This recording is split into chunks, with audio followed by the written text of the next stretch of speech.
Nazdar parto, tady Tomáš Slavík. Dnešní video nebude tak úplně o bajkách, ale bude především o tomhle krasavci.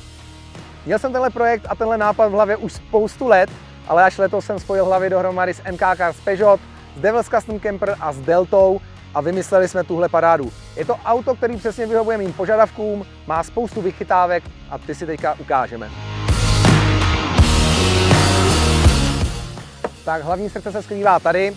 Je to Peugeot Boxer L4H2, tedy ta nejdelší varianta s motorizací 120 kW, tedy ten nejsilnější možný motor.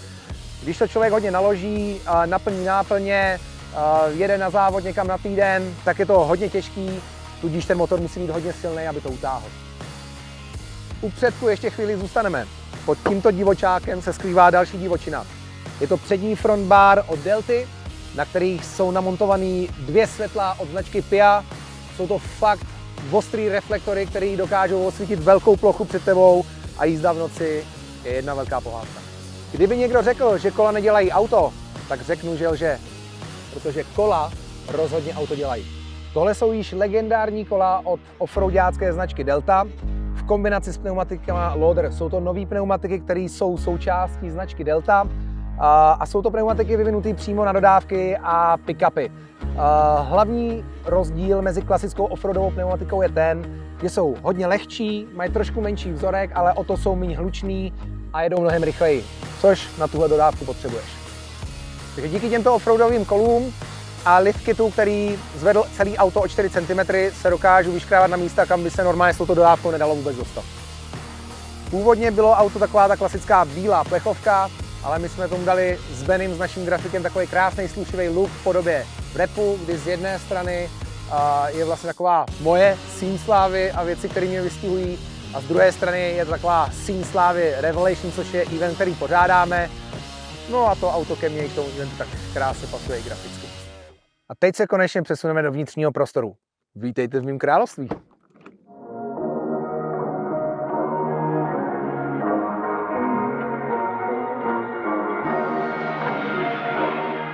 Hned při otevření dveří se vám ukáže hlavní zasedací prostor, který se skládá ze 4 sedaček Devils Custom Camper. Krásně v šedé barvě, pasuje to hezky do interiéru a auto je celkově papírově pro 4 lidi, ale když bych jel nějaký delší road trip, tak bych to viděl spíš pohodlně pro 3 lidi.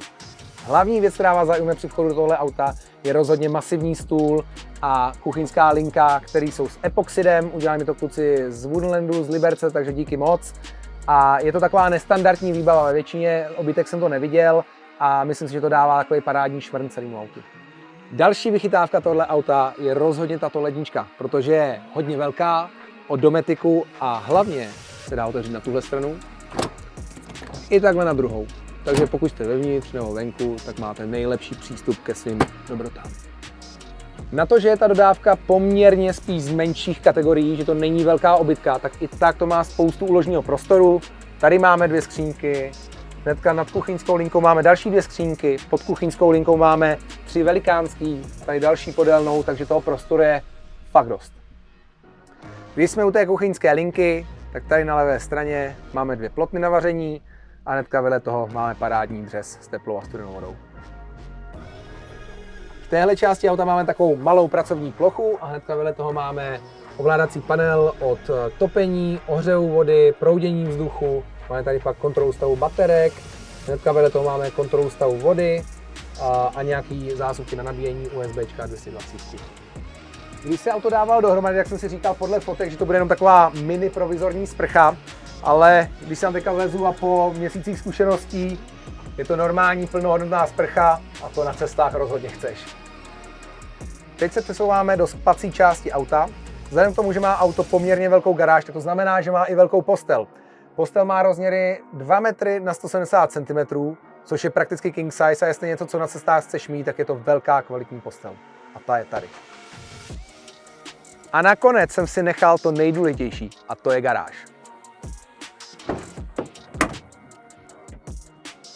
Hlavní a nejzásadnější část tohle auta je rozhodně garáž. Ostatní sériové vestavby u takovýchhle aut mají většinou garáž takhle nízkou, takhle širokou kvůli fochům, což mě úplně nevyhovuje, potřebuji tam narvat kola, pedalboardy, psa po případě, nebo klidně i motorku.